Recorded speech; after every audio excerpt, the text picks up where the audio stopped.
Thanksgiving went silent the moment my grandfather raised his glass. He smiled straight at me and said, "Hope you're enjoying the college fund we set up for you." My stomach dropped. College fund? My parents froze. My mom's face went white. My dad nearly dropped his fork. And my little cousin whispered, "Wait, you didn't know?" That one toast didn't just ruin dinner. It exposed everything they had been hiding from me for years. My grandfather raised his glass across a table glowing with chandeliers and cinnamon candles and said, "Glad you're enjoying the college fund we set up for you." I froze. My fork hovered midair. "What fund?" I asked, and the laughter around us died like someone had cut the power. My dad coughed into his napkin wine, spilling down his wrist. My mom's face drained to white. Then my little cousin whispered, "Wait, you didn't know." And that was Thanksgiving. The night one careless toast set fire to everything I thought was family. By the time the dishes were cleared, I'd stopped being their quiet daughter and started becoming something they'd never see coming. Thanksgiving was supposed to feel like homecoming, but walking into my grandfather's mansion felt more like entering a museum where I didn't belong. The driveway glowed under gold lights, and through the tall windows, I could already see the family gathered around the grand table. Everyone looked polished silk cufflinks, and smiles rehearsed for photos. I smoothed down the wrinkles in my thrifted dress and told myself to breathe. For once, I just wanted to survive the night without feeling like an outsider in my own bloodline. Inside, warmth and cinnamon wrapped the air. Grandma Margaret hurried from the kitchen with a tray of sweet rolls, still calling me darling like she had when I was 10. Her voice was the only thing that still sounded real in that house. Grandpa Daniel sat at the head of the table, silver hair sharp under the chandelier, a man whose confidence could fill the room even in silence. When he saw me, his eyes softened. "There's my Hazel," he said. And for a heartbeat, the knot in my chest loosened. My parents arrived moments later, loud and polished, laughing too hard at Uncle Richard's jokes. My father clapped me on the shoulder as if we were strangers who shared a surname. My mother kissed the D air near my cheek and whispered, "Try to look relaxed, sweetie." I nodded, pretending not to hear the tremor in her voice. "Ethan." My brother didn't even glance up from his phone. It had been months since we'd said more than a sentence to each other. As the dinner began, the table shimmered with roasted turkey, mashed potatoes drowned in butter, and crystal glasses filled with wine I couldn't pronounce. I sat between Grandma and Aunt Julie, who immediately started her ritual interrogation schoolwork, dating life, all delivered with that syrupy sweetness that felt more like a test than interest. I smiled through every question, giving short, tidy answers while my fingers traced the edge of my plate. Grandpa's laughter echoed from the far end, deep and steady, the sound of someone proud of the family he'd built. For a moment, I almost believed in that illusion. I wanted to, because it was easier to pretend that everything was fine, that my parents weren't the same people who ignored my calls when rent was due, that they hadn't stopped asking about my classes, that I wasn't sitting there in a dress bought with my last paycheck. The candles flickered. Someone poured more wine. I looked around that perfect table and thought, maybe this year will be different. Maybe warmth can last longer than one night. But somewhere deep down, a quiet voice whispered the truth I didn't want to hear. Peace in this family always came before the storm. The moment Grandpa's glass hit the table, the whole room seemed to shrink.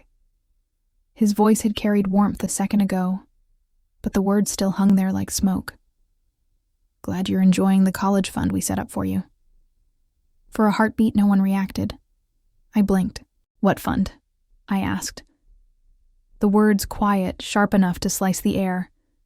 It was like I'd triggered a chain reaction. Dad's chair scraped. He coughed hard, hand over his mouth, wine spilling down his cuff. Mom's fork dropped, her face gone pale. Even the chandelier light seemed colder. Mason, my 8-year-old cousin, looked up from his mashed potatoes, eyes big and honest. "Wait, you didn't know?" he whispered. The table went silent except for the faint hum of the heat vents. Grandpa frowned. "The fund," he repeated slowly, as if explaining something simple to a child. "The one we started when you were born. We've been adding to it every year. Your parents have been managing it." I turned to my dad. His face was red, his jaw tight. Mom was staring at her plate, the silver of her ring trembling against the china. "You've been managing it." I said each word heavier than the last, because I've been living off $5 coffee shifts and microwave noodles, and somehow that fun never found its way to me. Mom's voice came out thin. "Hazel, please. We used it for emergencies for the house for Ethan's braces. You were doing fine." "Fine?" I laughed, the sound brittle. "Do you even know what fine looked like for me?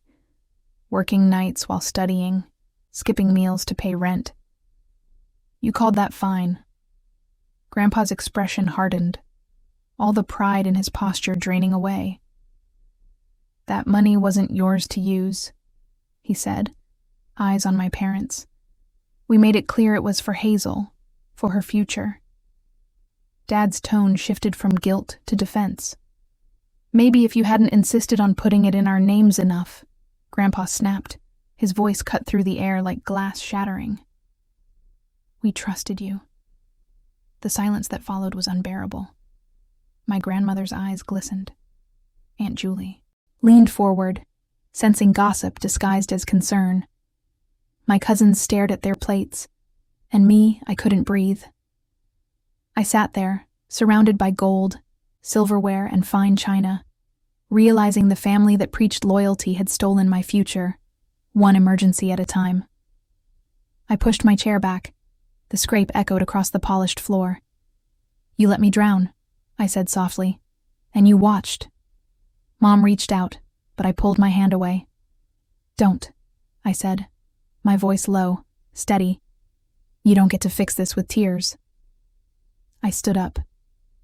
The chandelier flickered overhead, throwing shards of light across their faces. Nobody followed me as I walked out. In the hallway, my reflection flashed in a gold-framed mirror, small, furious, unrecognizable. And somewhere deep inside, beneath the shaking, a new thought formed. If they could lie that easily, they had no idea what truth could do. The air outside was colder than I remembered. My breath came out in clouds, sharp against the night. The mansion behind me glowed warm and gold, but every window felt like an eye watching me leave. I didn't cry. I couldn't. I drove home in silence, gripping the wheel so hard my knuckles, ACHD. By the time I reached my apartment, my dress still smelled like their flowers, roses, and smoke. I tore it off, dropped it onto the floor, and sat on the edge of my bed, shaking. I kept hearing Grandpa's voice clear as glass. "The fund we set up for you and Dad's, we meant to replace it." Every word replayed like a lie I'd been trained to accept. Around me, everything looked smaller than it had that morning. The peeling paint, the flickering light, the stack of bills on my desk, half paid, some unopened. The numbers blurred as I stared at them. Rent, tuition, groceries, interest.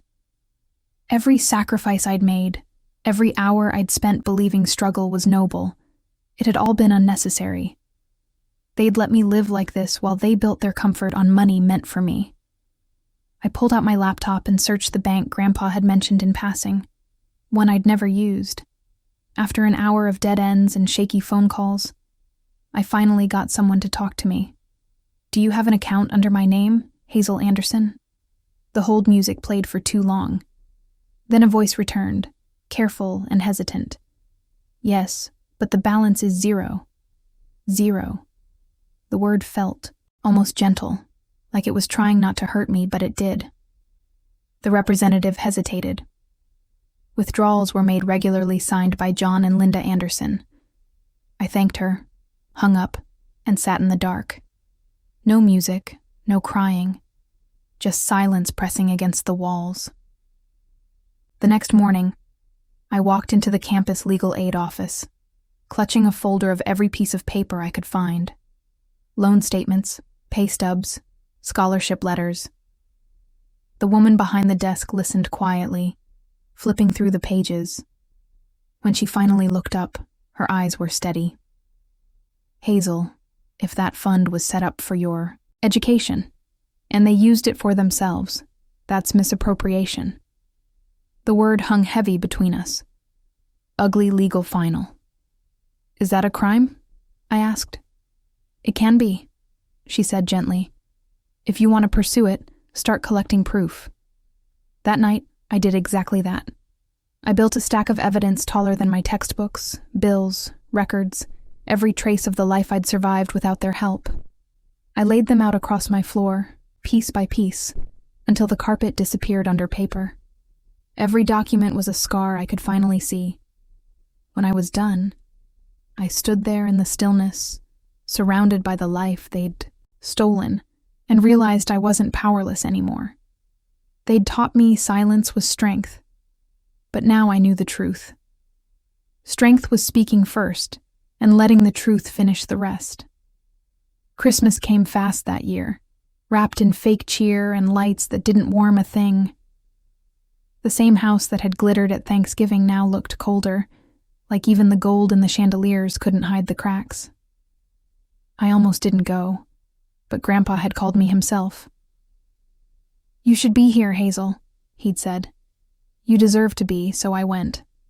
Not as the quiet daughter anymore, but as the woman who knew the truth.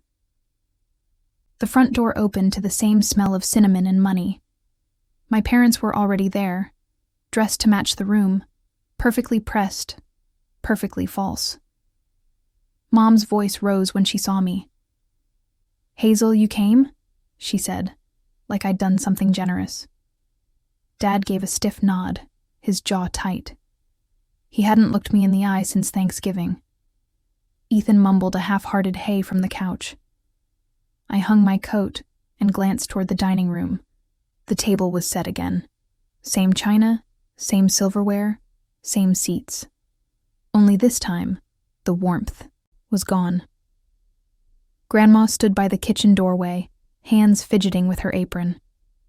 Grandpa sat at the head of the table, unreadable. Dinner started the way all Anderson dinners did, small talk with edges. Weather, work prices, and a Julie dropped passive-aggressive comments like, ornaments, Hazel still in that little apartment, dear. And Uncle Richard pretended not to hear. I let them talk. I waited.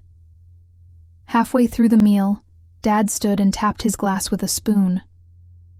I just want to say, he began, rehearsed smile on his face, that family means everything. We've been through a lot this year, but what matters is sticking together. I felt the spark of bitter laughter rise in my throat, but I didn't let it out. Instead, I reached down, lifted the folder from beside my chair, and placed it gently on the table. The sound of it hitting the wood cut through the chatter. Since Thanksgiving, I said, voice steady, I've been asking one question. What fund? The room froze. Grandpa looked up sharply. Mom's hand stopped halfway to her glass. I have the answer now. I continued sliding the folder toward the center. Every withdrawal, every date, every signature. You didn't use the fund for me. You used it for yourselves, for the roof, the car, Ethan's braces, groceries, vacations, all of it. Mom's lips trembled. Hazel, please, not tonight. I cut her off. Not tonight. I spent years patching my shoes with duct tape while you sat on money meant for me. I worked double shifts, starved through finals while you told everyone I was doing fine. Dad's face darkened. We did what we had to do for the family. I met his eyes. No, you did what was easiest for you. I was the family. A long, brittle silence followed. The clock ticked once, twice. Grandma whispered, "Oh my God," under her breath. Then Grandpa reached for the folder. He opened it slowly, scanning the first few pages. Bank records, payment slips, my tuition notices. His hands trembled. When he looked up, his voice was quiet but razor sharp. "You stole from your own daughter," he said to my parents. "From your own blood." Mom's tears came fast, messy. We didn't mean to hurt her. "You drained her future," Grandpa snapped, "and lied to me about it for years." Dad tried to speak, but the anger in Grandpa's eyes stopped him cold. "I trusted you, John. I trusted you with her life." For a moment, no one breathed. Then I spoke soft but clear. "I've already filed a report. The bank's investigation is open. They'll be in touch about repayment and legal steps." The room broke open. Dad slammed his hand on the table. "You're suing your own parents." "No," I said. "I'm holding thieves accountable. There's a difference." Mom sobbed harder. "Hazel, you can't do this to us." I looked at her and felt nothing but distance. "You did this to yourselves. You just didn't expect me to notice." Aunt Julie leaned forward, whispering, "Oh, dear Lord," like she was watching a movie she couldn't turn off. Ethan sat frozen guilt flickering across his face. Grandpa stood up slowly, his chair scraping the floor. He walked around the table and stopped beside me. For a second, I thought he might be angry that I'd made a scene. Instead, he put a hand on my shoulder. "You don't have to face this alone," he said quietly. I nodded once, throat tight. "I know." Dad's eyes darted between us, disbelief creeping in. "You're taking her side?" he asked Grandpa. "There's only one side here," Grandpa said. "The truth." No one spoke after that. The only sound was the slow ticking of the clock and the faint hiss of the fireplace. I gathered the folder, slid it back into my bag, and stood. My legs were steady this time. As I reached the doorway, Mom called out through her tears, "Please, Hazel, we can fix this." I turned back just once. You can't fix something you never intended to keep whole. Outside, snow was falling, thick, quiet, relentless. The air bit at my face, but I didn't mind. Each step away from that house felt lighter. In the driveway, my car was dusted with white. I brushed it off with my sleeve, opened the door, and looked back one last time. The mansion glowed behind me, beautiful and broken. Inside, they'd be sitting in that silence, facing what they'd done. And for the first time, I didn't feel small. As I drove away, the snow caught in the headlights, swirling like ash. The house disappeared in the rear-view mirror, and I whispered to no one. Everything fell apart again. But this time, it wasn't me who broke. The letter from the bank arrived a week later. Thick envelope official seal. I stared at it for a long time before opening it. The investigation was underway. Every withdrawal, every forged signature, every transaction was under review. If fraud was proven, the bank said my parents would be held financially responsible. I didn't smile, didn't cheer. Justice rarely feels like joy. It feels like breathing again after years underwater. A few days later, Grandpa called. He didn't ask about the case. He just said, "There's something waiting for you at the bank." When I arrived, the teller handed me a cashier's check and a note in his handwriting for your start, not your survival. $20,000. Enough to lift the weight without erasing the memory of how it got there. I paid down my student loans that afternoon. Watching the number shrink on the screen didn't feel like victory. It felt like reclaiming time that had been stolen. I opened a new account under my name only. No shared signatures, no loopholes, just mine. Spring came early that year. I graduated under a pale sky, wearing a borrowed cap and a smile that finally felt earned. In the crowd, I saw Grandpa and Grandma clapping for me. My parents weren't there. I told myself I didn't care. And for once, it was true. When I walked across that stage, I wasn't carrying their shame anymore. Only my own name and the quiet kind of peace that comes after the storm. They say family is forever, but forever doesn't mean blind loyalty. Sometimes real strength is knowing when to walk away. I once believed silence kept peace, but it only protected the ones who hurt me. Family isn't defined by blood. It is defined by the people who done to steal your future. If you've ever chosen truth over family, tell me where you're listening from. And if this reached you, subscribe, because the next story might show you just how powerful you already are.